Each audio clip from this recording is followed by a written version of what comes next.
మీరు ఒకసారి నేను బ్రేకింగ్లు చూడండి, వెంటనే ఎట్లా ఉంటుందో.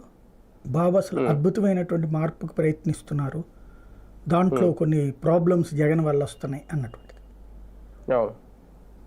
ఇప్పుడు ఈ రాష్ట్రంలో సుదీర్ఘకాలం పాటు పరిపాలించిన కాంగ్రెస్ పార్టీ, ఆ కాంగ్రెస్ అనే బూచిని చూపెట్టడం ద్వారానే, కాంగ్రెస్ని బూచిగా చూపెట్టడం ద్వారానే మీడియా ద్వారా తెలుగుదేశం అధికారంలోకి వచ్చింది.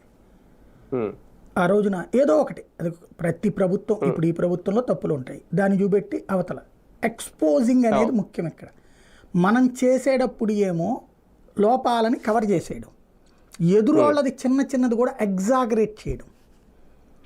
ఇదే ఫస్ట్ నుంచి తెలుగుదేశం స్టైల్ ఆఫ్ రాజకీయం అదే ఉంటుంది. దానికి వాళ్ళ voice media, mouth publicity, social media. ఇప్పుడు ఇదివరకటి రోజులు మౌత్ పబ్లిసిటీ, రెండవది media, print media, electronic media. వీటిని జాగ్రత్తగా వాడేవాళ్ళు, ఒక వ్యూహాత్మకంగా వాడతారు వాళ్ళు.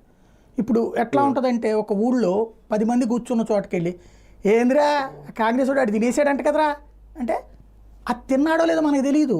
ఒక అపప్రదని సృష్టించడం సులభం కదా. ఇప్పుడు ఒక అమ్మాయి బాగా అందంగా ఉంది, ఆ ఏరియాలో ఉన్నటువంటి మిగతా మహిళలకు కొంత జలస్ ఉంటుంది.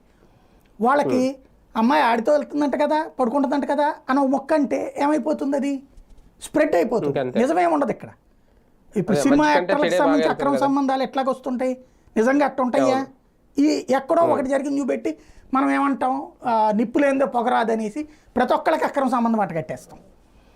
అట్లాగే ఇది కూడా, ప్రతిదీ కూడా అదొక వ్యూహాత్మకమైనటువంటి ఎత్తుగడ. ఇప్పుడు ఫర్ ఎగ్జాంపుల్ చూడండి, జిఎస్టీ మైనస్ వచ్చింది ఈ నెల.